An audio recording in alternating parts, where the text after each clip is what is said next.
You want to start off with a white background, add a new layer. I'm going to zoom in.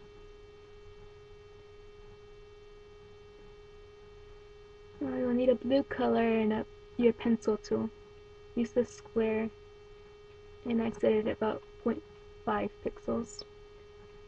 We're basically going to make a grid here. See, I messed up.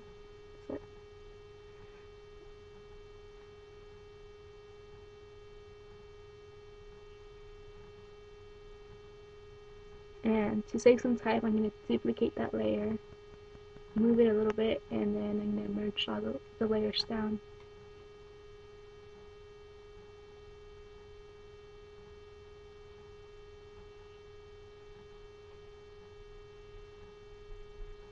Okay, from now on I'll use the little shortcuts. So duplicate it again, merge it, and then get your bucket tool. You want to fill with the similar colors, don't fill the whole selection. And then do your checkerboard pattern.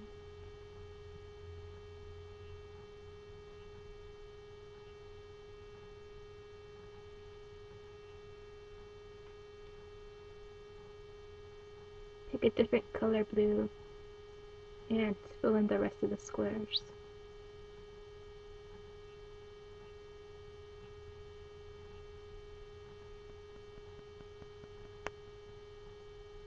And those are a little bit too similar, so I'm going to just change the other squares to a different blue.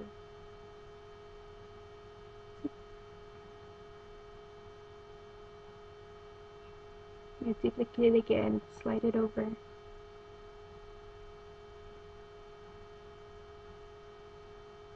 And merge it down. Do that a couple of times. You don't want to have a double line. You want to have a single line because otherwise some of the squares will look bigger than others. You want them to all look the same. So be careful when you line them up.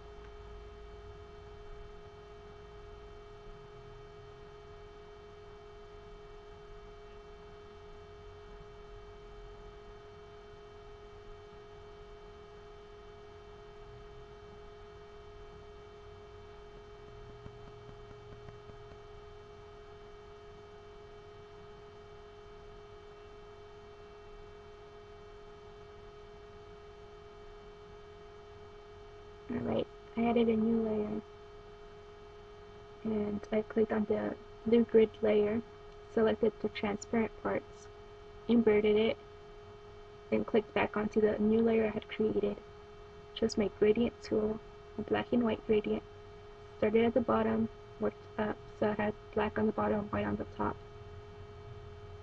Now select none, click your gradient layer, and change the layer mode to grain merge.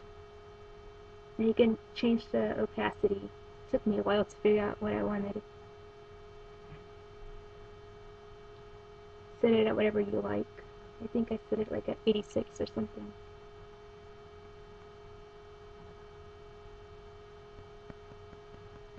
$89. Okay. Merge that down. I made a new layer, but you don't really have to. And select your text tool. I use Darkwell Extra Bold. You can use whatever works for you. And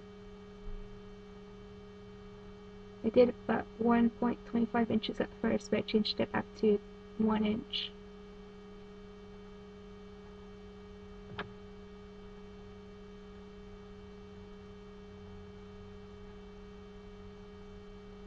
Alright. Moved it up, and I scaled it, but I could have waited. You don't have to scale it right away. It might be easier to move the 0 first, like I'll do in a little while.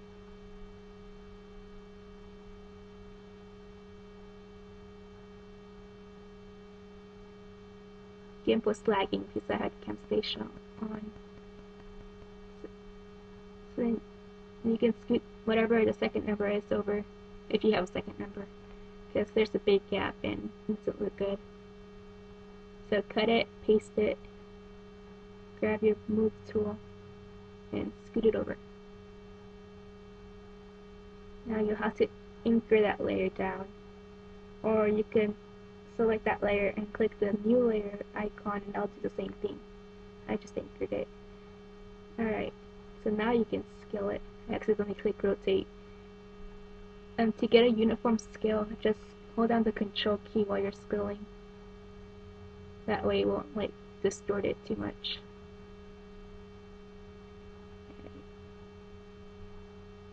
So scale it, and then I moved it sort of towards the middle. I clicked that by accident. I merged it down. You don't have to if you didn't make a separate layer. Okay, the fuzzy select tool. Select the black. Alright, now what I'm doing is I'm trying to not make the edges so square and make them a little bit rounder and softer and stuff. So you could do that by shrinking it and feathering the selection. I did that twice. My zero has a bump in it. You're going to try not to get any bumps like that, because at the end you'll see how that messed it up a little bit. It's not too bad, but try and make it as smooth as you can. Okay, now I deleted that. You don't have to, but okay. The important part is select to path. Alright. You can delete that layer, and an even more important part is to deselect everything, so you don't want anything selected. Make a new layer. Alright. And here I changed my brush tool, but you don't have to either. I didn't have to do that step, I just forgot. I don't know what I was thinking. Alright, so you go to tab, click on the stroke path icon. I used 2 pixels. Let's stroke the path. Alright. So you can kind of start seeing that bump in the zero. Now use your fuzzy select tool. Select the inner white, then the transparent part, the outer white on the zero, and then if the outer white on your one doesn't get automatically selected like mine, select that and then the inside. Now shrink that selection just by a little bit. I did 1 pixel. Now invert it. You click on your blue tile layer and hit the delete key. Alright, now you can deselect everything. And I hid those layers for a little while because you can't see the white outline on the white background.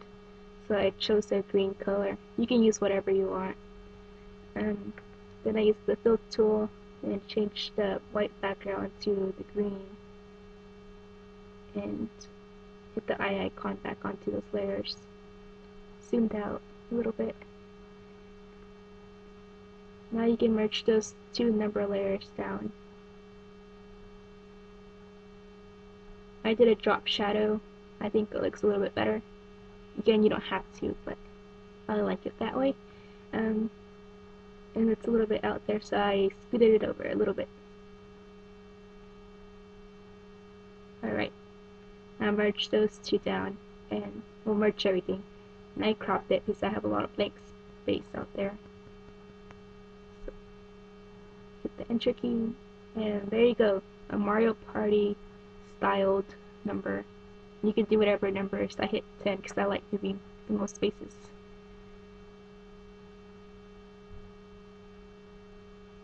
See, you can see the bumpy zero. Don't do that with yours.